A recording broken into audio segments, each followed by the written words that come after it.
안녕하세요. 김호준입니다. 강원 강릉 화재 사고로 소방관 2명의 생명을 잃자 소방관들의 처우 개선이 필요하다는 기사가 주목을 받습니다. 이런 기사들은 매우 당연하면서도 또 한편으로는 씁쓸합니다. 지난 추경 당시 소방관 충원을 위한 예산안을 야당이 반대할 때 보수 매체는 공무원 누리기라고 비판했고, 소수의 진보 매체는 야당 역시 소방관 충원을 대선에서 공약하지 않았냐며 모순을 지적했지만, 나머지 대부분 매체들은 여야 충돌을 중계만 했죠. 누가 화냈다, 누가 무슨 말을 했고, 누가 언제 사과할까, 흥미진진, 이런 기사 넘쳐났습니다. 사람이 죽고 나서 그 누구에게도 욕먹지 않을 도덕적 판관이 되어서 처우 개선을 말하는 건 쉽습니다. 근데 처우 개선을 뭘로 하나요? 돈으로 합니다. 소방관 처우 개선이 며칠 전 갑자기 필요하게 된 게 아니지 않습니까? 그 예산은 막으면 안 된다고 막아선 정치 세력을 진작에 비판했어야 하는 거 아닌가요? 기계적 중립이 저절로 공평무사를 담보하지 않습니다. 한 시대를 살아가며 유리하든 불리하든 정치적 입장이 없다는 건 비겁한 거 아닙니까? 세상만사 정치와 무관한 진공 상태라는 게 어디 존재하기는 합니까? 어디 한가운데쯤 있는 척 좀 그만했으면 합니다. 김어준 생각이었습니다.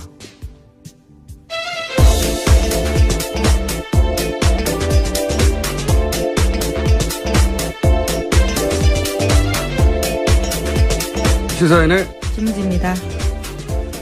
저는 그래서 이 처우 개선 기사가 기분이 나빠요. 한편으로는 당연한데 중요한 문제이긴 합니다. 네. 예. 근데 처우 개선이 필요하다는 건 사실 오래전부터 그렇죠. 예, 갑자기 필요한 게 아니거든요. 그러니까 처우 개선을 막는 쪽에 대한 비판 기사를, 이런 기사를 쓸 수 있다면 진작에 했었어야 되는데 그런 기사는 사실은 거의 없었어요. 그때 이쪽 기사하고 저쪽 기사하고 누가 말을 했는데 누가 기분이 나빠서 뭐 이런 중계만 하고 있었지. 저는 굉장히 대단히 비겁한 태도라고 봅니다. 네. 그러다가 갑자기 사람을 죽으니까 처우 개선이 필요하다고. 자, 어제 그런 기사가 많이 났길래 보다가 어떤 생각이었고요. 오늘 첫 번째 뉴스는요? 네, 트럼프 대통령의 참모들이 북한에 대한 군사 옵션을 언급했습니다. 맥메스터 국가안보회의 보좌관이 대북 군사조치 준비를 거론했습니다. 제재나 외교적 수단과 함께 필요하다면 군사적 수단 준비도 정말 긴급하게 취할 수 있어야 합니다라는 이야기인데요. 또 렉스 틸러슨 국무장관도 외교적 노력이 실패하면 남은 건 군사 옵션이 될 거다라고 말했습니다. 미국이 점점 양측이 선영이 돼가고 있는데, 북핵 초기에 대통령이 먼저 지르고, 그리고 참모들이 수습하고, 이런 건 반복됐었죠, 여러 차례. 그러면서 미국 언론도 비판을 굉장히 많이 했어요, 이 사안에 대해서. 합도 안 맞고, 왔다 갔다 한다고. 그런 비판 때문에 이제 전략을 바꾼 것 같아요. 참모들이 압박을 하고, 트럼프 대통령은 입 다물고 있고 전략으로 바꾼 것 같습니다. 이 목적은 사실은 같죠. 지금 중국을 압박하고 아마 유엔 총회 있기 직전에 그래서 갑자기 튀어나와서 네, 굉장히 강한 메시지를 내고 있습니다. 네. 총회를 앞두고요. 중국을 압박하는 메시지를 내고 있는데 여하간 그 수행 전략이 다소 바뀌었다. 네, 이제는 참모가 이 역할을 하고 대통령은 이걸 다루고 있다. 이건 뭐 다른 미 행정부였다면 당연히 이렇게 했을 것을 이제야 이제 이런 모양을 갖추고 있습니다. 네. 그런 뉴스고요. 자, 다음 뉴스는요. 네, 정의용 청와대 안보실장이 독일 주간지 슈피겔과 인터뷰했습니다. 한미일이 제2의 한국전쟁 발발 가능성에 대해 우려하고 있지만 문재인 정부는 이런 사태에 이르지 않게 할 것이다 라고 밝혔는데요. 또 화해를 목표로 한 문재인 정부의 대북 정책이 실패한 것은 아니다라고 밝혔습니다. 3박 5일간 미국 순방길에 오른 문재인 대통령을 대신해서 대화를 통한 북핵 해결 가능성을 다시 한번 강조한 겁니다. 미국의 중국 압박용 메시지하고 그에 대해서 또 안보실장은 독일 주간지하고 슈피겔 유명한 주간지죠. 정반대의 목소리를 내고 우리는 그런 일을 하도록 하지 않을 것이다. 그런 일들이 지금 있습니다. 유엔 총회 전후로 하여. 자, 다음 뉴스는요. 네, 청와대가 어제 트럼프 미국 대통령의 트위터 내용을 오역해서 보도한 일부 언론에 대해서 공개적으로 강한 유감을 표시했습니다. 청와대 핵심 관계자는 일부 언론사에서는 정정을 한 것으로 알고 있지만 일부 언론사에서는 그 과정에 대한 설명도 없이 어제 아침까지 보도가 그대로 계속됐다는 것에 대해서 굉장히 유감스럽게 생각한다라고 밝혔습니다. 어제 저희가 방송에서 언급했던 내용인데, 예. 북한에서 지금 물자가 부족해서 주유소 앞에 긴 줄이 만들어졌다. 네. 이게 이제 석유파동 때 나온 표현으로 제가 알고 있어요. 그 이후로 이제 항상 쓰던 관용적인 표현인데 어려운 표현도 아니고. 이걸 두고 이제 오역이면 실력이잖아요. 그냥 단순히. 예. 워싱턴 특파원이 이 정도로 오역할 정도는 잘 모르겠는데 하필 이 표현을 몰랐을 수도 있게 하죠. 예. 그래서 의도냐 아니면 의도치 않은 오역이냐는 제가 잘 모르겠는데 한 가지 비교적 분명하다고 보여지는 것은 뭐냐면 이 기사를 쓴 기자는 적어도 문재인 대통령의 안보관을 의심하는 사람이다 라고 생각이 드는 게 이 문장 하나만 달랑 나왔는데 long line forming in North Korea 하나만 나왔는데 트럼프가 문재인의 러시아 사업잔 송유한 사업잔을 끌어들여서 트럼프가 못마땅해야 한다는 상상까지 이어진 거잖아요. 예. 그래서 한미공조가 안 되고 있다는 뉘앙스인데 이런 상상력은 그냥 나오는 건 아니거든요. 예. 이런 말을 했어? 그럼 또 틀림없이 뭔가 잘못했을 거야 라고 머릿속에 있었던 거죠. 적어도. 그러니까 요 문장 하나에서부터 시작해서 러시아도 나오고 트럼프의 심기가 불편하다는 얘기도 나오고 쭉쭉 상상력이 나와서 문장 하나로 기사가 나온 거 아닙니까? 전체. 예, 대형 오보를 양산한 거죠. 쓴 기자분은 문재인 대통령의 안보관을 의심하는 혹은 못마땅해 하는 부분이 적절히 있는 것 같다는 추정을 해보고요. 근데 과거에는 이런 거 일부러 그랬어요. 예전에 유명한 사례가 조선일보에 있죠. 인터넷 없던 시절에, 예. 주요한 외신 보도를 왜곡해서,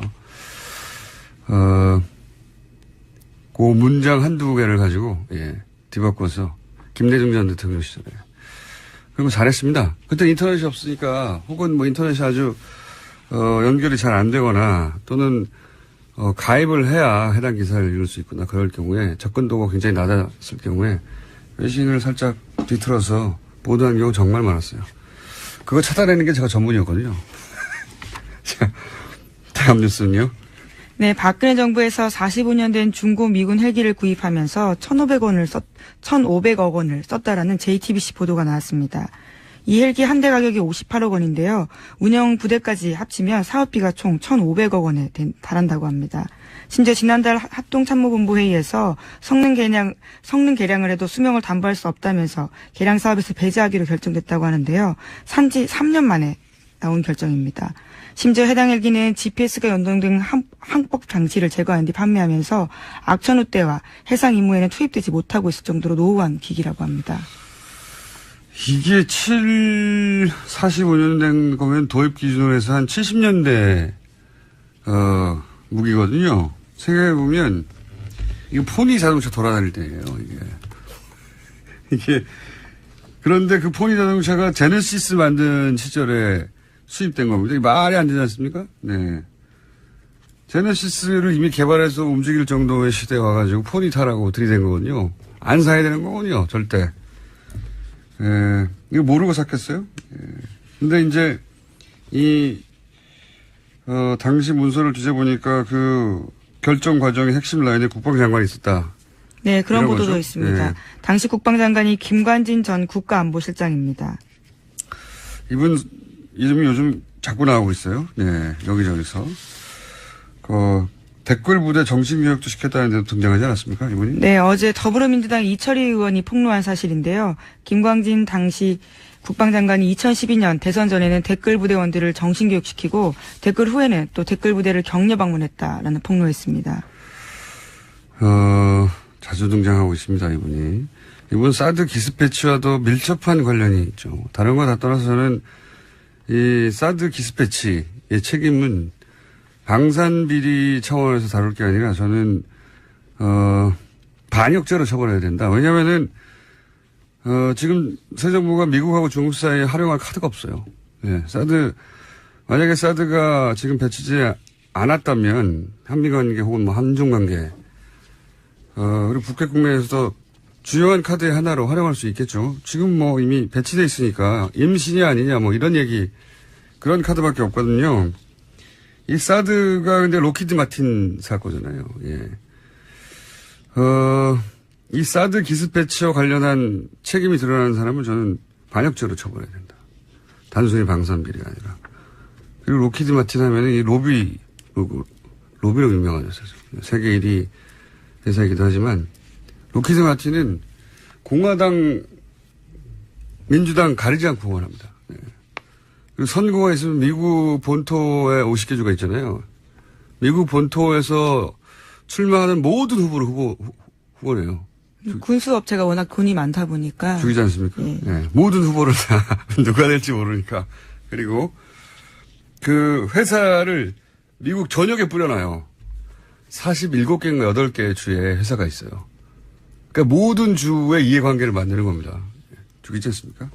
예. 이게 이제 로키드가 미 의회를 장악하는 방식인데, 한국이 지난 10년간 보수 정권 시절에 전 세계에서 미국 무기 수입 1위 한 나라거든요. 그 무기 구입 의사 결정권자들을 로키드 마틴이 그랜뒀을 리가 없다라고 저는 생각이 들고, 그 첫 번째 단초가 되는 어떤 뉴스가 아닌가 싶어요, 저는.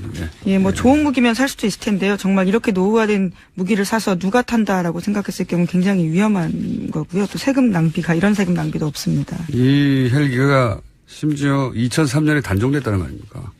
그렇죠. 이게 무슨 일입니까, 이게. 자, 그런 일이 있습니다. 저희가 미니가 또 하나 있기 때문에, 블랙리스트 관련해서 또 추가 뉴스 있는 게 있는지 한번 체크하고. 네, 있습니다. 이명박 정부 시기에 국정원이 좌파 연예인 대응 TF를 만들었는데 MBC와 KBS에 관여했다는 바는 이미 말씀드린 바가 있습니다. 그런데 오늘 아침 보도를 보니까요, SBS에도 관여했다라는 건데요. 2010년 3월 국정원 TF에서는 SBS 쪽에다가 배우 김민선 씨의 출연 가능성을 원천 차단해달라고 요청했다고 합니다. 그러한 사실들을 보고해서 수뇌부에도 알렸다고 합니다. 여기서 국정원 TF는 지금 활동하는 국정원 TF가 아니라 이제 연예인들을 퇴출시키는. 예, 블랙리스트를 작동시켰던 TF입니다. TF. 이명박 정부 시기에요. 거기서 이제 김선 씨를 원천 차단해달라고. 출연 가능성을 원천 차단해달라고 요청했고요. 오도 무섭네요. 원천 차단. 그래서 드라마국장과 총괄기획 CP가 캐스팅 배제를 약속했다라는 내용도 보고서에 담겨있다고 합니다. SBS를 그냥 뒀을 리가 없죠. 예. 그러니까 모든 방송국, 뭐 케이블 텔레비전도 마찬가지였다고. 네, 엠넷에는 김재동 쇼 방영 연기를 요청했고 결과적으로 김재동 씨가 자진 하차했다고 합니다. 알겠습니다. 이분들이 그래도 소송을 당한 건 아니잖아요. 그 소송 리스트 같은 거, 이분들은 블랙리스트고 데스노트 같은 게 있을 것 같은데요. 왜 안 나오나 모르겠어요.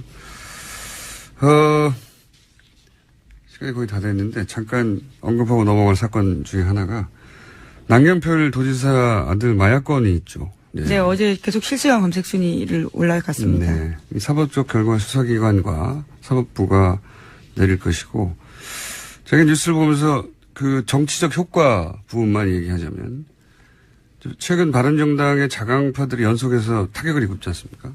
정치적 입장 계속 축소되고 있는데, 사실 그 흐름은 황영철 의원까지 거슬러 올라가거든요. 그리고 왜냐하면 황영철 의원이 지금 자유한국당 혁신위의 류석춘 위원장 살생부에 올랐던 인물이에요. 네. 그리고 이제 다들 아시다시피 자강파의 대표적인 이혜원 대표도 사퇴했고, 그리고 자강파인 유승민 그리고 김무성 전 대표, 예, 대립이 있죠. 왜냐하면 유승민 대표가 비대위원장이 될 줄 알았는데 막아섰고, 그래서 나오는 아이디어가 뭐냐면 남경필 체제로 가자는 거였거든요. 그런데 이제 그 아이디어가 나온 지 며칠 만에 이제 이렇게, 그 아이디어도 물 건너가게 생겼죠. 이게 이제 이런 흐름이, 우연인지 아닌지는 제가 증거가 없어서 모르겠으나 적어도 자유한국당으로의 바른정당 흡수통합 혹은 내지는 개별 입당 가능성이 이전보다 상당히 높아졌다. 저는 정치 효과는 그렇다고 봅니다. 자, 여기까지 하고요. 저희 이제 영장 해설 전담 판사이자 심심하면 등장하시는 분입니다. 지난 시간에 저희가 마무리 제대로 하지 못한 게 있어서 짧게 이정열 전 부산판사님 전화 연결합니다. 안녕하십니까? 네, 안녕하십니까? 지난 시간에 저희가 잠시 연결했을 때 그 김명수 대법원장 청문회에서 등장한 질의 중에 이 질의는 어떻게 알았을까 하는 대목들이 있었거든요. 네. 네. 제가 짧게 하나만 들려드리겠습니다. 김영현 현 법무비서관이 인천지방법원 판사 재직 시절에 사표를 냈는데 수리가 늦어지자 후보자께서 법원 행정처의 모 고위 간부에게 전화를 해서 왜 사표 수리가 늦어지느냐, 도대체 이유가 뭐냐라고 압력성 전화를 했다. 장제원 의원의 질의 과정에 나온 건데요. 이게 일반 법관 혹은 법관은 모르겠고 더욱 입법부의 의원이 알 수 있는 내용입니까 이게? 입법부 의원뿐만 아니라 누가 알겠습니까? 어떤 통화를 했고 전화를 했고 그런 사실을 통화 당사자 아니면 알 수 없는 거겠죠, 그거는. 더 나아가서 이제 법원 행정 이게 인사 관련인데요, 그죠? 네. 예, 법무비서관의 사표 수리가 제대로 안 되고 있었다는 사실은 이게 사실인지 아닌지 모르겠지만 그런 일 있었다 하더라도 그걸 알 수 있는 곳은 법원 행정처밖에 없는 거 아닙니까? 그렇죠. 지금 장제원 의원도 얘기를 했지만 법원 행정처의 고위 간부에게 네. 전화를 해서라고 했지 않습니까? 그러면은 법원 행정처 고위 간부일 거 아닙니까? 누군가 적어도 법원 행정처의 정보를 자유한국당에 준 거 아닙니까? 이게 지금 그것뿐만 아니라 상당히 의심이 가는 부분이 상당히 좀 많은데요. 네. 그러니까 지난번에 말씀 주셨을 때 제가 좀 특별히 의심이 가는 사람이 있다라고 말씀드렸었잖아요. 네네. 그 의심의 근거는 뭐였나요? 그분이 맡고 있는 법원 행정처 내 업무가 있고, 그다음에 여러 가지 지금 청문회 과정에서 나온 이제 공장장님께서 지적하신 대로 당사자가 아니면 알 수 없거나, 법원 행정처가 아니면 알 수 없거나. 예를 들면 이런 거거든요. 전국 법관 대표자 회의의 내용을 알고 있다든가, 혹은 인권법, 우리 법학회 몇 명씩 있냐, 이것도 알고 있고, 법원장 회의 내용도 알고 있고. 그렇죠. 그리고 심지어 또, 말씀 죄송한데, 심지어 주광덕 의원의 얘기 중에 이런 얘기도 나와요. 9월 3일 날 김명수 대법원장 후보자가 인사청문회 준비를 하기 위해서 이제 별도의 사무실을 꾸려가지고 준비를 하고 있는데, 9월 3일 날 인사청문회 준비 사무실로 법관들이 몇 명 방문을 했다고 합니다. 네. 그 방문한 사람이 누구인지도 알고 있더라고요. 대단하네요. 네. 제가 이 사안에 대해서 다시 한번 여쭤보려고 한 이유는 뭐냐면, 김명수 대법원장 임명을 막기 위해서 법원 내 누군가가 특정 정당과 결탁했다. 이거는 사실은 입법부, 사법부의 상권 분립에도 어긋날 뿐만 아니라 그런 정보를 누군가 법원 행정처 양승태 대법원장 체제하에서 줬다면 그건 큰 문제 아닌가요? 일단 공무상 비밀 누설이 될 수 있고 형사범죄가 될 수 있고, 그다음에 지금 이런 직무상 알게 된 비밀을 누설했기 때문에 그 과정에서 나오는 거 당연히 징계 사유가 되고요. 여기에 대해서 또 주광덕 의원이 상당히 의미심장한 얘기들을 많이 합니다. 지금 제 국회 속기록을 가지고, 회의록을 가지고 말씀을 드리고 있는데요. 네. 여기에 보면은 지금 법관들로부터 얘기를 듣고 있다. 법관들로. 이런 얘기를, 그리고 그 다음에 공장장님께서 말씀하셨던 전국 법원장 회의가 있는데요. 그때 법원장 회의 때 회의록이 있냐 없냐를 가지고 청문회 초반에 상당히 여러 공방이 오갔었거든요. 근데 결국은 이제 회의록은 없다라고 법원행정처 기획조정실장이 얘기를 합니다. 그래서 아마 없는 것 같아요. 그리고 다만 이제 주광덕 의원이 뭐라고 얘기를 하냐면 여기에 관해서 계속 이제 녹음 파일이 있다는 얘기를 하거든요. 녹음 파일. 그러니까 이 기조실장이 뭐라고 얘기를 하냐면 회의록은 작성을 하지 않는데 근데 다만 그때 그 보고서를 만들기 위해서 심의관이 비공식적으로 녹음을 하기는 했다. 메모도 하고. 녹음한 사람이 좋네요. 자, 한사님, 저는 굉장히 그렇게는 말 못해요. 저는 중요한 문제라고 생각하는데 아무도 거론하지 않아서 다시 한번 짚어봤고요. 오늘은 여기까지 해야 될 것 같습니다. 미니어서. 네. 다시 한번 네. 시간을 시간을 마련하겠습니다. 저는 이 문제가 중요한 문제인 것 같아서요. 저도 자, 그렇다고 생각합니다. 오늘 말씀 감사합니다. 예, 안녕히 계십시오. 이정열 판사였습니다. 자, 네. 안녕히 가세요. 예, 시사인 김은지였습니다. 감사합니다. 한반도 주변 정세가 아주 만만치 않습니다. 그래서 오늘은 미중 관계 전문가, 이 문제를 풀 키를 중국이 쥐고 있다는 얘기를 많이 하고 있죠. 미중 관계 전문가, 연세대학교 국제대학원의 존 딜러리 교수를 스튜디오에 직접 모시고 이 문제 이야기 나눠보겠습니다. 안녕하세요. 안녕하세요. 이 질문부터 바로 드릴게요. 이 북핵 문제를 푸는 것은 결국 중국의 손에 달려있다. 중국의 역할이 중요하다. 이런 얘기를 우리나라에서도 하고 특히 트럼프 행정부도 합니다. 그런데 여기에 대해서 결의를 좀 달리 하시는 것 같은데 이 중국 역할에 대해서 어떻게 생각하시는지. Yeah, well, that's a good place to start. 좋은 아주 시작점인 것 같습니다. 사실 제가 지금 중국, 미국 관계 전문가인데 그런데 제가 중국이 이런 북한 문제 해결의 키가 아니다라고 하는 게 조금 아이러니하게 들릴 수도 있을 텐데요. 이것은 굉장히 널리 퍼진 오해입니다. 이거는 그 트럼프뿐만이 아니라 오바마 때도 역시 마찬가지로 이런 오해가 이제 있어 왔는데요. 굉장히 뿌리 깊은 그런 문제라고 생각을 합니다. 저는 문제 해결을 위해서는 문제의 뿌리가 뭔가, 여기서는 북한입니다. 이거를 먼저 봐야 되고요. 그 다음에 두 번째로는 중국과 그런 북한의 관계가 진짜 어떤 건가를 또 역시 봐야 된다고 생각을 합니다.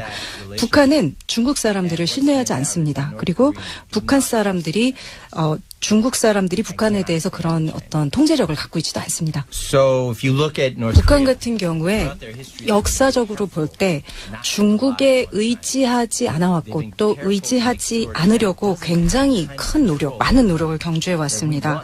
저희가 냉전 시대를 갖다가 보면은 김일성이 특히 이제 러시아와 중국 사이를 왔다 갔다 하면서 이렇게 중국에 의지하지 않기 위해서 중국이 북한의 어떤 통제력을 가지지 않게 하기 위해서 굉장히 노력을 해왔고 그리고 이제 냉전이 끝나고 나서는 물론 좀 더 어려워졌지만 그것이 그럼에도 불구하고 계속 이렇게 중국과 거리를 유지하기 위한 노력을 끊임없이 해왔습니다. 김정은 같은 경우도요.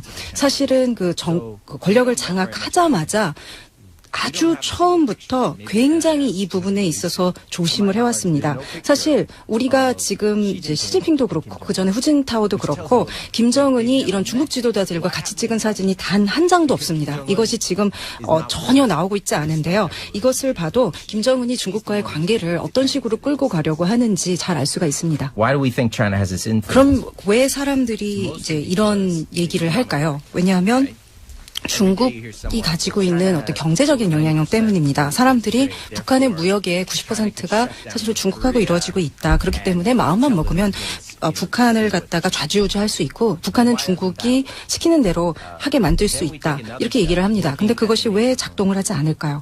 사실은 이런 고통을 견뎌내는 고통을 갖다가 참아낼 수 있다라는 면에 있어서는 세계 어느 나라보다도 북한이 잘 할 겁니다. 최근에 푸틴이 이런 말을 했는데요. 아무리 핵무기를 포기하도록 강요를 받더라도 차라리 풀을 먹지 절대 이 강요에 의한 핵무기 포기는 안 할 것이다. 이렇게 얘기를 했습니다. 한번 90년대를 우리가 기억을 할 필요가 있을 것 같은데요. 그때 당시에 아마 세계 역사상, 그러니까 현대 우리가 겪어본 중에서 가장 최악의 기아를 북한이 겪었는데 그때 정권이 바뀌었습니까? 안 바뀌었죠. 김정일 물러나야 된다 이런 움직임이 있었습니까? 그렇지 않았죠. 북한 정부의 이데올로기가 바뀌었습니까? 전혀 그런 일이 있지 않았습니다. 만약에 북한이 90년대에 그런 상황을 살아남았다면은요, 지금 중국이 무역을 갖다가 조금씩 줄여가는 경제적으로 이렇게 쪼여가는 그 정도 갖고는 아마 전혀 어떤 고통을 느끼지 않을 겁니다. 그래서 사람들이 얘기하듯이 이렇게 그 무역이나 경제적인 제재가 작동을 하지 않는 건 북한이 가진 그 독특한, 그 북한이란 나라의 독특한 체계, 즉 이런 북한의 그 독특한 상황을 살펴볼 필요가 있습니다. 그렇다면 이어서 지금 그 트럼프 행정부의 제재 핵심은 경제 제재인데 결국 6차 핵실험 이후에 또 추가적인 경제 제재가 안보리에 결의가 됐는데 이런 대북 경제 제재는 소용이 없을 거라고 보시겠네요? In some ways, I think what's 제가 happening now is 보기에 worse 이런 than 제재가 뭐 소용없는 걸 넘어서서 오히려 역효과를 갖고 오는 지금 지경에 다다른 것 같습니다. 유엔 그 안보리 결의안 2371, 2375 이렇게 최근에 이제 발의가 됐는데요. 이것이 이제 이미 제재를 넘어서 그 무역 금지까지 지금 가고 있는데 지금 이번에 그 포함된 그런 그 경제 제재에 포함된 품목이 해산물하고 섬유입니다. 근데 지금 아마도 모든 사람들이 지금 북한에서 그 합법적으로 지금 정상적으로 그 일반 북한 주민들이 참가하고 있는 경제 활동이 이게 아마 중심일 거다. 해산물이랑 섬유 이런 거에 대해서는 아마 다 동의를 하실 겁니다. 물론 여기서 어느 정도 이제 군사적인 데로 돈이 들어가는 것도 있겠지만 섬유 공장에서 이렇게 일반 북한 주민들이 한 경제 활동들이 이것이 핵실험으로 돈이 간다? 별로 그럴 것 같지는 않습니다. 지금은 이미 제재를 넘어서서 북한 경제를 부분별로 완전히 지금 파괴하는 그런 데까지 지금 가고 있는데요. 절대 핵무기를 포기하지 않을 겁니다. 오히려 핵무기를 더 붙잡도록 그렇게 만들 뿐만이 아니라요. 더 큰 문제는 북한에 있는 그런 그 민간인들, 아무 죄 없는 민간인들의 고통이 굉장히 커질 수밖에 없다라는 겁니다. 지금 노동신문이 이미 매일매일 이런 경제 제재에 대해서 얘기를 하고 있습니다. 그러면서 이것 때문에 우리가 얼마나 지금 고통받고 있고 그리고 이러한 그 북한에 가는 인민들이 이런 그 어민들 또 섬유 공장에서 일하는 사람들이 고통받고 있느냐 이런 얘기를 계속하고 있기 때문에 그리고 이것이 미국의 이런 적대적인 이제 제재 때문이다 이렇게 얘기를 하고 있죠. 그렇기 때문에 그리고 또 이것이 이런 그 고통이 어떤 면에서는 지금 미국의 정책 때문이라는 것도 또 일견 맞는 얘기이기도 합니다. 그러니까 이제 서구 자본주의적 논리와 사고방식으로 북한을 굴복시킬 수 있다고 생각하는 데서 오는 오해인 것 같아요. 이렇게 자기들의 경제활동을 어렵게 만들고 돈도 안 돌고 하면 손을 들 것이다. 이런 생각에서 이런 정책을 들고 나온 것 같은데 이제 그런 정책은 통할 리가 없다고 말씀하신 거고 한 가지를 더 여쭤보자면 그러면 전술핵 같은 지금은 이제 경제적 관점에서의 압박이고 그렇다면 전술핵 같은 군사적 측면에서의 압박, 전술핵 재배치 같은 이런 건 통할 거라고 보시는지.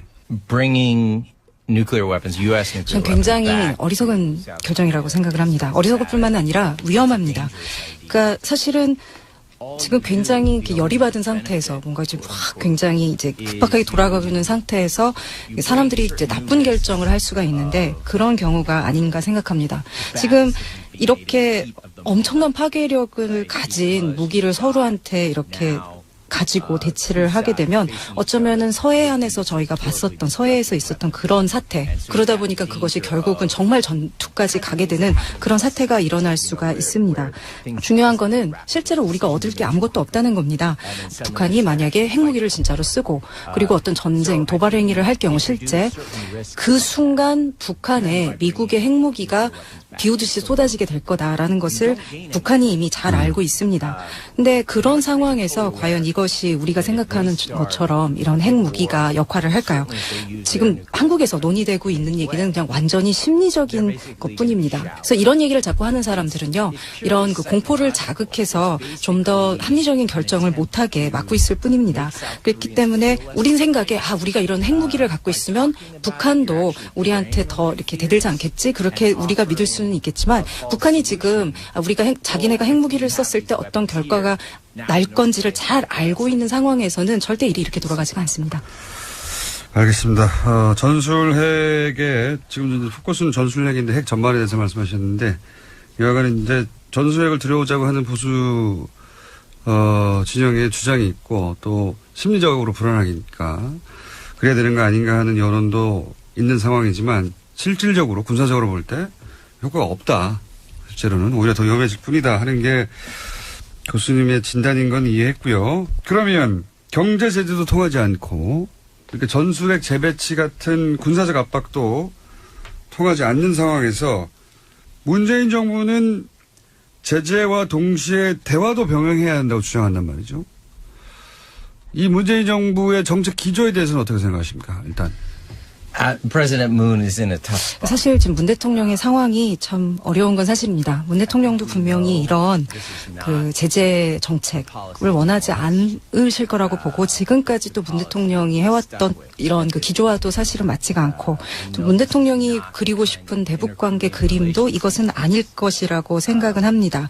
그런데 제가 보기에도 문 대통령이 지금 이렇게 쓸 수 있는 패가 참 별로 없는 것 같습니다. 좀 주도적인 역할도 못하고 있고 북한 김정은과 지금 트럼프 간에 있는 이런 심리적인 갈등, 분쟁이 너무 사실 심하기 때문에 지금 이제 문 대통령이 그 협상 테이블에 그 테이블에 앉을 사실 여지조차 지금 없는 것 같습니다. 지금 상황에서는 그러면 그 다음 단계가 뭐가 될 수 있을까에 사실 생각을 해봐야 될 것 같은데요.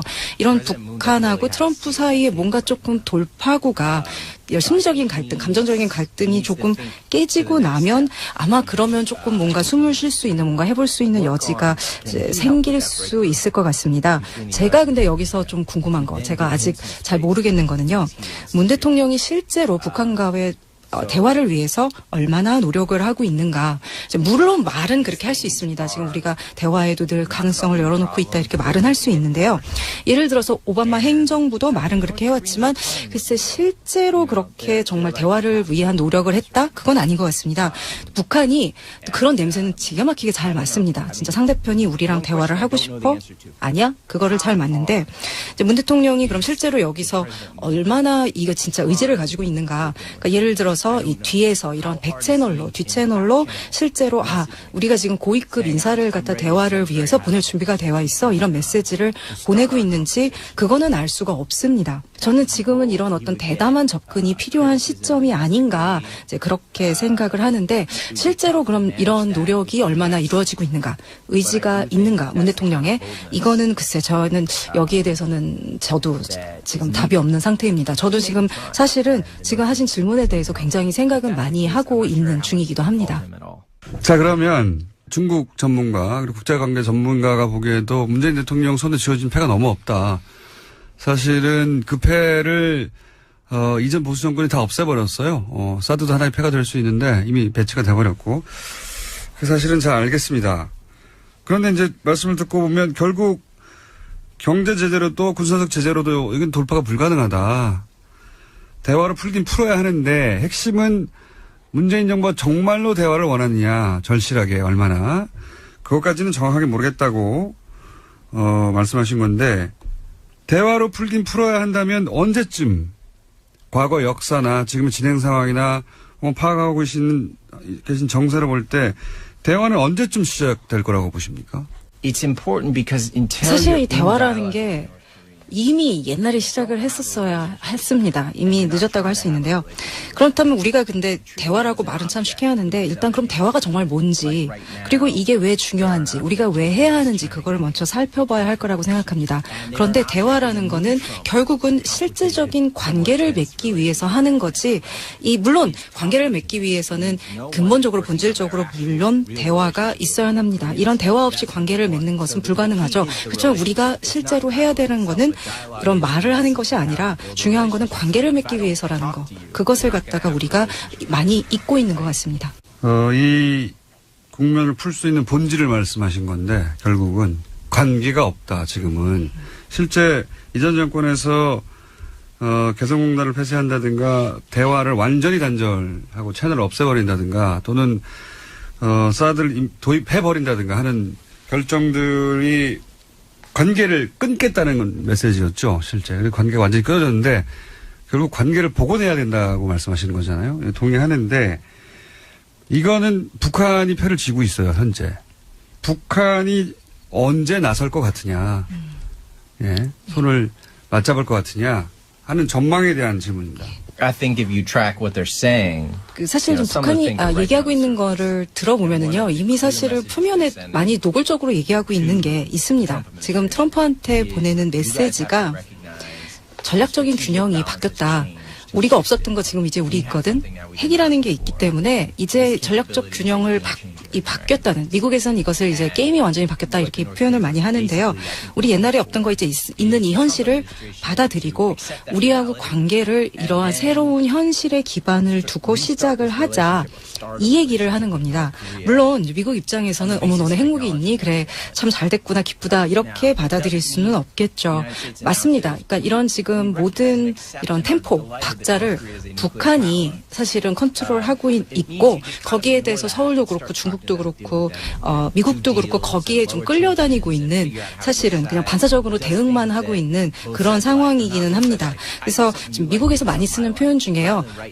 공이 이제 내 쪽으로 왔다 이런 표현이 있습니다. 테니스에서 이제 나오는 말인데요. 저는 이것보다는 이런 테니스의 비유보다는 이걸 현재 상황을 축구에 비유를 하고 싶습니다. 축구에서 이제 공이 상대편이 갖고 있는데 우리가 그것을 뺏어와야 합니다. 그래서 우리가 공을 가지고 북한이 우리 쪽에 이렇게 좀 끌려올 수 있도록, 우리가 당길 수 있도록 그렇게 해야 됩니다. 그럼 이제 어떻게 해야 될까요? 역시 대화밖에 없을 텐데요. 지금 사실은 북한은 한국이 아니라 완전히 미국에 지금 집중하고 있는 상태입니다. 사실 북한 역사에서 이런 상황이 북한한테 기회가 주어진 적이 없었어요. 미국이 정말 온전히 북한에 이렇게 관심을 보여주고 있을 때 CIA가 북한 문제로 매일 대통령한테 보고를 하고 미국 언론도 매일 이 문제를 얘기를 하고 모든 사람들이, 미국의 국민들이 뭔지는 잘 모르지만 EMP라는 굉장히 끔찍한 무기가 있는데 이게 지금 당장 우리 도시 위에서 덴버에서 샌디에고에서 터질 수도 있어. 막 이렇게 다들 두려워하고 있습니다. 북한이 역사적으로 기다려왔던 꿈이 실현된 건데요. 그렇기 때문에 결국은 이 공을 훔치는 작업이 미국에서 이루어져야 됩니다. 실제로 지금 미국에서 이제 매티스가 이런 일을 할 거다 얘기도 있고, 어쩌면 우리가 전혀 모르는, 그러나 대통령의 신뢰를 받는 누군가가, 고위 인사가 우리가 모르는 이렇게 조용한 이런 대화를 이제 시도할지도 모르는 얘기가 있는데요. 이런 게 만약 근데 일어난다면, 실제로 벌어진다면 문재인 대통령, 문재인 행정부는요, 여기에 얼른 뛰어들 준비, 최대한 빨리 뛰어들 준비를 하고 있어야 합니다. 그래서 이거 시작되는 대로 또 역시 북한과 남한 간의 어떤 관계가, 대화가 시작될 수 있도록 만반의 준비를 하고 있어야 한다고 생각합니다. 알겠습니다. 전반적으로 동의하고요. 한편으로는 트럼프는 이 상황을 즐기고 있다는 인상도 저는 개인적으로 받아요. 그러니까 마치 쿠바 사태를 해결한 케네디처럼 자신이 이 상황을 해결하는 역사의 구세주로 등장하고 싶어서 오히려 이 긴장을 즐기고 강화시키고 하는 면도 없지 않아 있는 것 같다. 없지 않아 있는 게 아니라 있는 것 같다. 매우 많이.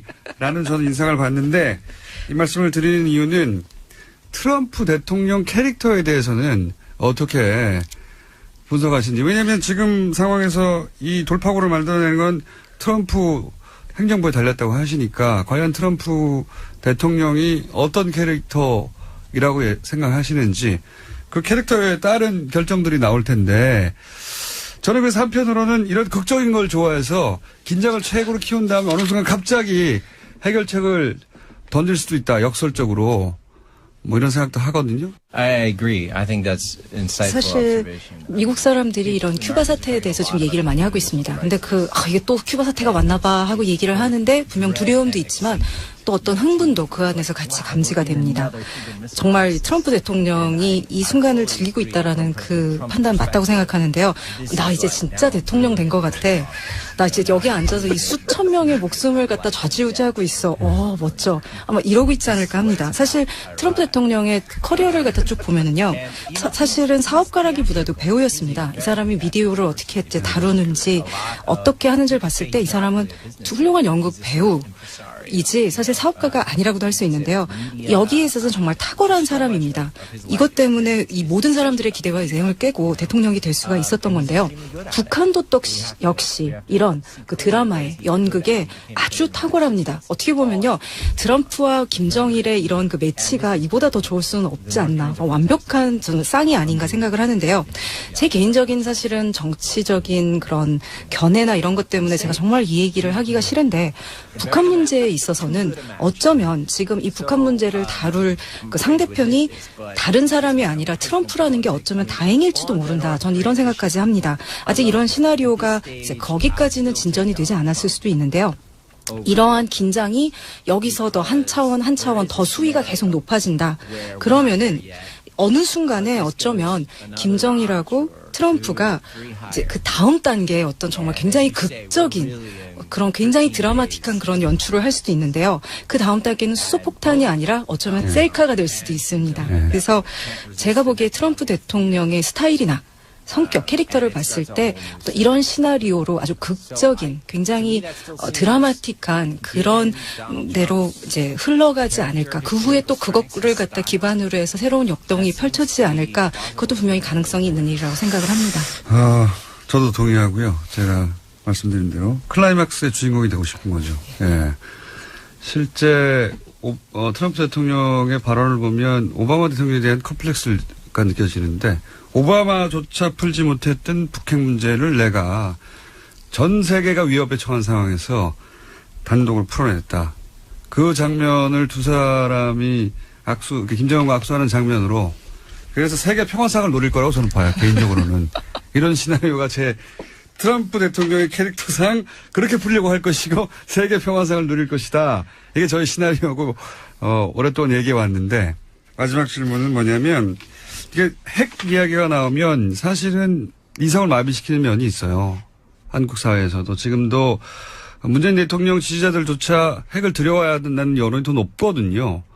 그러니까 지금 전문가로서 그것이 해법이 안 된다는 얘기는 하시긴 하셨는데 마지막 질문은 한국에서 오래 사신 그리고 한국 상황을 잘 알고 또 중국도 오래 사시고 전문가로서 그리고 미국인으로서 동시에 지금 이 한반도에 사는 남한 국민, 불안해하는 남한 사람들에게 그래서 조금 그러니까 자극, 예를 들어서 전술핵을 막 들어야 된다고 하는데 마음이 쏠리고 하는 분들에게 해주고 싶은 이야기 있으신지. 예. 굉장히 지금 중요한 점을 지적을 하셨고요. 어떤 한국 사람들의 정신세계에 대해서 굉장히 깊은 지금 관찰을 하신 것 같은데요. 좀 북풍이 다시 불고 있죠. 미국인으로 봤을 때, 이제 물론 이런 북풍이 분다는 것 자체가 한반도에도 문제가 있겠지만은요. 이게 지금 태평양을 건너가서 미국에도 불고 있다는 겁니다. 매일매일 보통 미국 사람들한테 미디어가 이런 공포 폭격을 갖다가 막 가하고 있습니다. 사회 전체가 공포의 무릎을 꿇고 있는 상황이 아닌가 하는데요. 미국은 그런데 이런 이제 사회가 공포에 질렸을 때 압도적인 군사력으로 대응을 하는 그런 좀 경향이 있습니다.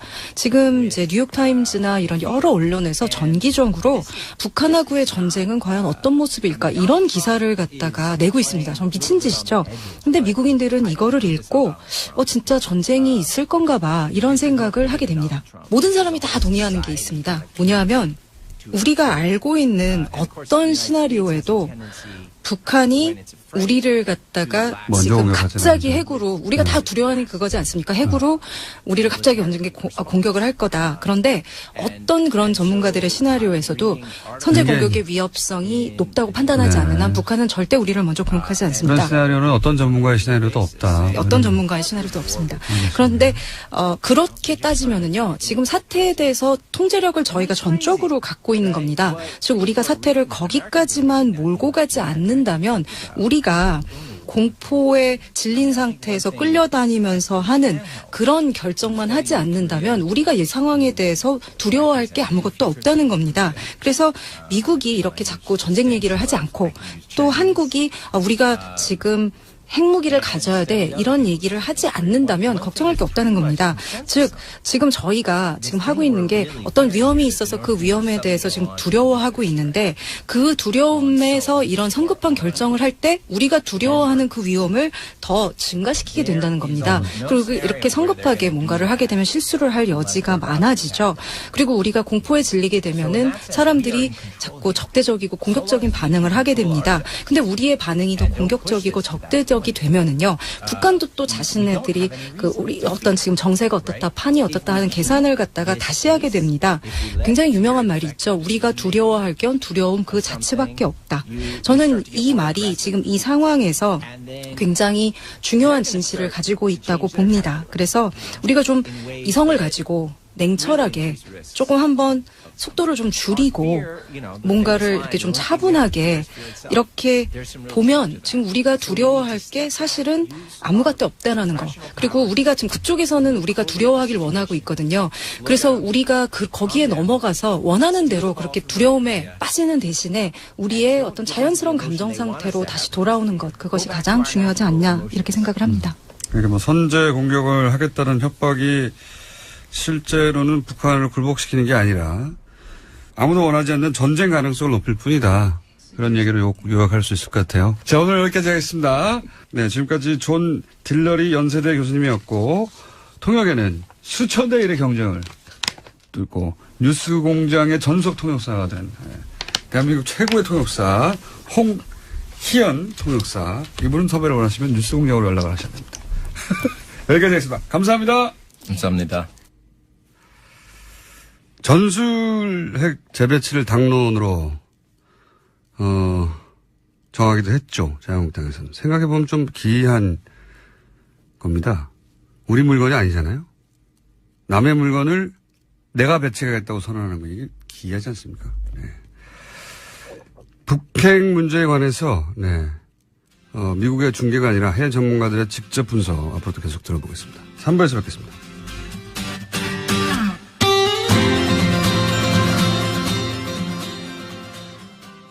그 이후로 이제 항상 쓰던 관용적인 표현인데 어려운 표현도 아니고, 이걸 두고 이제 오역이면 실력이잖아요. 그냥 단순히. 예. 워싱턴 특파원이 이 정도로 오역할 정도는 잘 모르겠는데 하필 이 표현을 몰랐을 수도 있게 하죠. 예. 그래서 의도냐 아니면 의도치 않은 오역이냐는 제가 잘 모르겠는데, 한 가지 비교적 분명하다고 보여지는 것은 뭐냐면, 이 기사를 쓴 기자는 적어도 문재인 대통령의 안보관을 의심하는 사람이다 라고 생각이 드는 게, 이 문장 하나만 달랑 나왔는데, long line forming in North Korea 하나만 나왔는데, 트럼프가 문재인의 러시아 사업잔, 송유한 사업잔을 끌어들여서 트럼프가 못마땅해야 한다는 상상까지 이어진 거잖아요. 예. 그래서 한미 공조가 안 되고 있다는 뉘앙스인데, 이런 상상력은 그냥 나오는 건 아니거든요. 예. 이런 말을 했어? 그럼 또 틀림없이 뭔가 잘못했을 거야 라고 머릿속에 있었던 거죠. 적어도. 그러니까 요 문장 하나에서부터 시작해서 러시아도 나오고 트럼프의 심기가 불편하다는 얘기도 나오고 쭉쭉 상상력이 나와서 문장 하나로 기사가 나온 거 아닙니까? 전체. 예, 대형 오보를 양산한 거죠. 쓴 기자분은 문재인 대통령의 안보관을 의심하는 혹은 못마땅해 하는 부분이 적절히 있는 것 같다는 추정을 해보고요. 근데 과거에는 이런 거 일부러 그랬어요. 예전에 유명한 사례가 조선일보에 있죠. 인터넷 없던 시절에, 주요한 외신 보도를 왜곡해서, 그 문장 한두 개를 가지고, 뒤바꿔서, 김대중 전 대통령 시절에. 그리고 잘했습니다. 그때 인터넷이 없으니까, 혹은 인터넷이 아주, 연결이 잘 안 되거나, 또는, 가입을 해야 해당 기사를 읽을 수 있거나, 그럴 경우에, 접근도가 굉장히 낮았을 경우에, 외신을 살짝 뒤틀어서 보도한 경우 정말 많았어요. 그거 찾아내는 게 제가 전문이었거든요. 다음 뉴스는요? 네, 박근혜 정부에서 45년 된 중고 미군 헬기를 구입하면서 1,500억 원을 썼다라는 JTBC 보도가 나왔습니다. 이 헬기 한 대 가격이 58억 원인데요. 운영 부대까지 합치면 사업비가 총 1,500억 원에 달한다고 합니다. 심지어 지난달 합동참모본부 회의에서 성능 개량을 해도 수명을 담보할 수 없다면서 개량 사업에서 배제하기로 결정됐다고 하는데요. 산지 3년 만에 나온 결정입니다. 심지어 해당 헬기는 GPS가 연동. 안녕하세요, 김호준입니다. 강원 강릉 화재 사고로 소방관 2명의 생명을 잃자 소방관들의 처우 개선이 필요하다는 기사가 주목을 받습니다. 이런 기사들은 매우 당연하면서도 또 한편으로는 씁쓸합니다. 지난 추경 당시 소방관 충원을 위한 예산안을 야당이 반대할 때 보수 매체는 공무원 누리기라고 비판했고, 소수의 진보 매체는 야당 역시 소방관 충원을 대선에서 공약하지 않았냐며 모순을 지적했지만, 나머지 대부분 매체들은 여야 충돌을 중계만 했죠. 누가 화냈다, 누가 무슨 말을 했고, 누가 언제 사과할까, 흥미진진 이런 기사 넘쳐났습니다. 사람이 죽고 나서 그 누구에게도 욕먹지 않을 도덕적 판관이 되어서 처우 개선을 말하는 건 쉽습니다. 근데 처우 개선을 뭘로 하나요? 돈으로 합니다. 소방관 처우 개선이 며칠 전 갑자기 필요하게 된 게 아니지 않습니까? 그 예산은 막으면 안 된다고 막아선 정치 세력을 진작에 비판했어야 하는 거 아닌가요? 기계적 중립이 저절로 공평무사를 담보하지 않습니다. 한 시대를 살아가며 유리하든 불리하든 정치적 입장이 없다는 건 비겁한 거 아닙니까? 세상만사 정치와 무관한 진공 상태라는 게 어디 존재하기는 합니까? 어디 한가운데쯤 있는 척 좀 그만했으면 합니다. 김어준 생각이었습니다.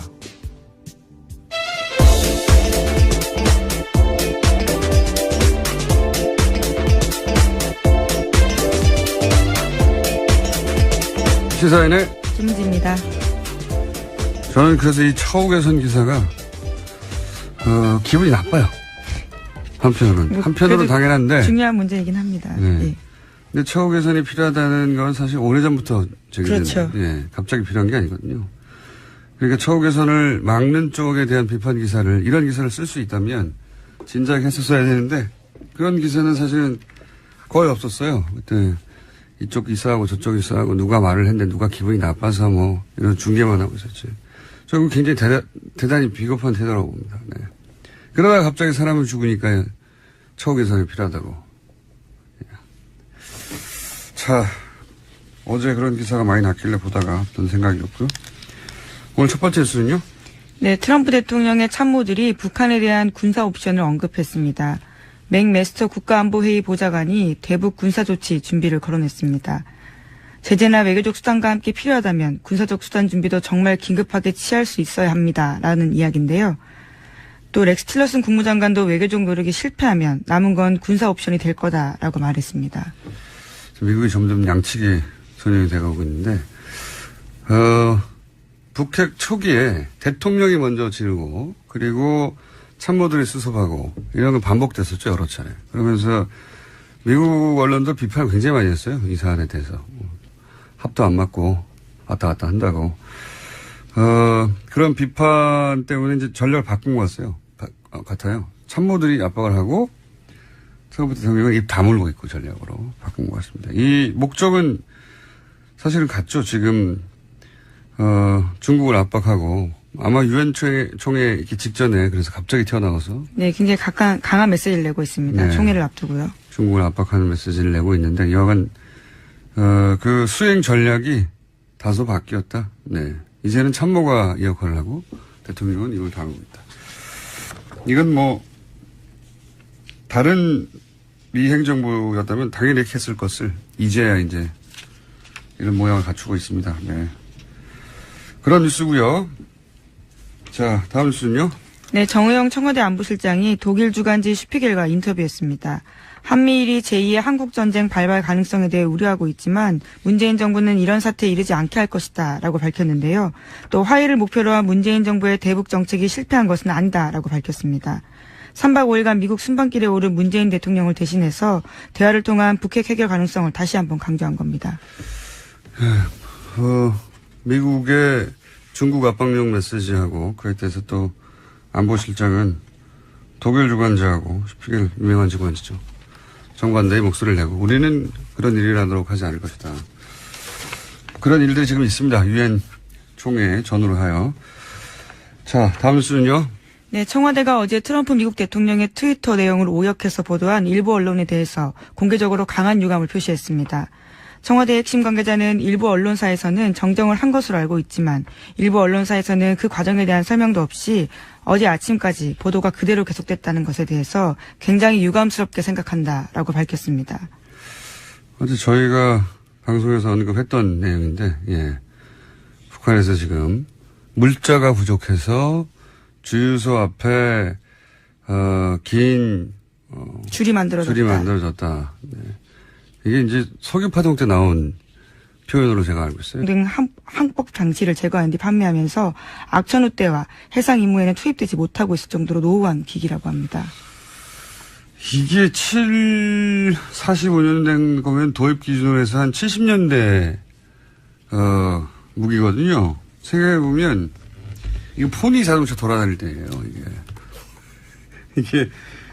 그런데 그 포니 자동차가 제네시스 만든 시절에 수입된 겁니다. 이게 말이 안 되지 않습니까? 네. 제네시스를 이미 개발해서 움직일 정도의 시대에 와가지고 포니 타라고 들이댄 거거든요. 안 사야 되는 거군요, 절대. 예, 이거 모르고 샀겠어요? 예. 근데 이제, 당시 문서를 뒤져보니까 그 결정 과정의 핵심 라인에 국방장관이 있었다. 네, 그런 이런 보도도 거죠? 있습니다. 네.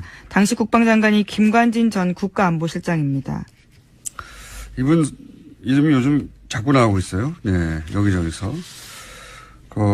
댓글 부대 정신교육도 시켰다는 데도 등장하지 않았습니까, 이분이? 네, 어제 더불어민주당 이철희 의원이 폭로한 사실인데요. 김광진 당시 국방장관이 2012년 대선 전에는 댓글 부대원들을 정신교육시키고 댓글 후에는 또 댓글 부대를 격려 방문했다라는 폭로했습니다. 자주 등장하고 있습니다, 이분이.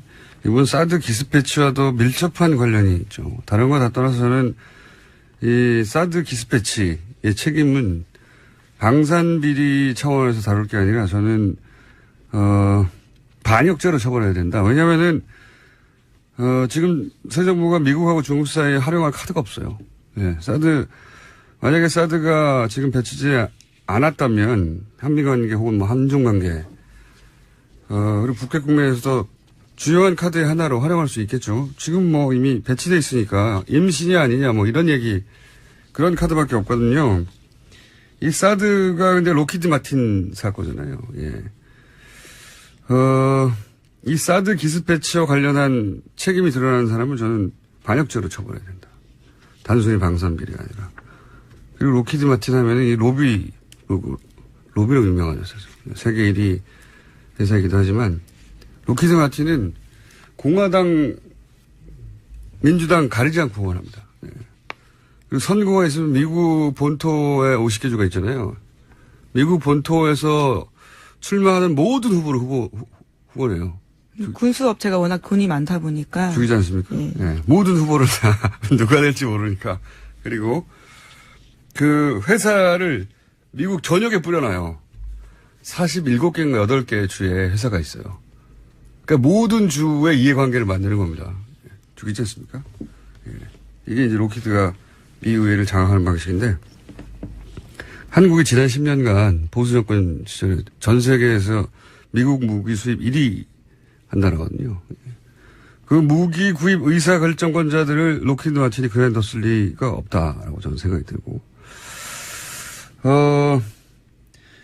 그 첫 번째 단초가 되는 어떤 뉴스가 아닌가 싶어요, 저는. 예, 뭐 좋은 무기면 살 수도 있을 텐데요. 정말 이렇게 노후화된 무기를 사서 누가 탄다라고 생각했을 경우 굉장히 위험한 거고요. 또 세금 낭비가, 이런 세금 낭비도 없습니다. 이 헬기가 심지어 2003년에 단종됐다는 거 아닙니까? 그렇죠. 이게 무슨 일입니까, 이게. 자, 그런 일이 있습니다. 저희가 미니가 또 하나 있기 때문에, 블랙리스트 관련해서 또 추가 뉴스 있는 게 있는지 한번 체크하고. 네, 있습니다. 이명박 정부 시기에 국정원이 좌파 연예인 대응 TF를 만들었는데 MBC와 KBS에 관여했다는 바는 이미 말씀드린 바가 있습니다. 그런데 오늘 아침 보도를 보니까요, SBS에도 관여했다라는 건데요. 2010년 3월 국정원 TF에서는 SBS 쪽에다가 배우 김민선 씨의 출연 가능성을 원천 차단해달라고 요청했다고 합니다. 그러한 사실들을 보고해서 수뇌부에도 알렸다고 합니다. 여기서 국정원 TF는 지금 활동하고 있는 국정원 TF가 아니라 이제 연예인들을 퇴출시키는. 예, 블랙리스트를 작동시켰던 TF입니다. TF. 이명박 정부 시기에요. 거기서 이제 김선 씨를 원천 차단해달라고. 출연 가능성을 원천 차단해달라고 요청했고요. 오도 무섭네요. 원천 차단. 그래서 드라마국장과 총괄기획 CP가 캐스팅 배제를 약속했다라는 내용도 보고서에 담겨있다고 합니다. SBS를 그냥 뒀을 리가 없죠. 예. 그러니까 모든 방송국, 뭐 케이블 텔레비전도 마찬가지였다고. 네, 엠넷에는 김재동 쇼 방영 연기를 요청했고 결과적으로 김재동 씨가 자진 하차했다고 합니다. 알겠습니다. 이분들이 그래도 소송을 당한 건 아니잖아요. 그 소송 리스트 같은 거, 이분들은 블랙리스트고 데스노트 같은 게 있을 것 같은데요. 왜 안 나오나 모르겠어요. 시간이 거의 다 됐는데 잠깐 언급하고 넘어갈 사건 중에 하나가 남경필 도지사 아들 마약건이 있죠. 네, 어제 계속 실시간 검색 순위를 올라갔습니다. 네. 이 사법적 결과 수사기관과 사법부가 내릴 것이고, 제가 뉴스를 보면서 그 정치적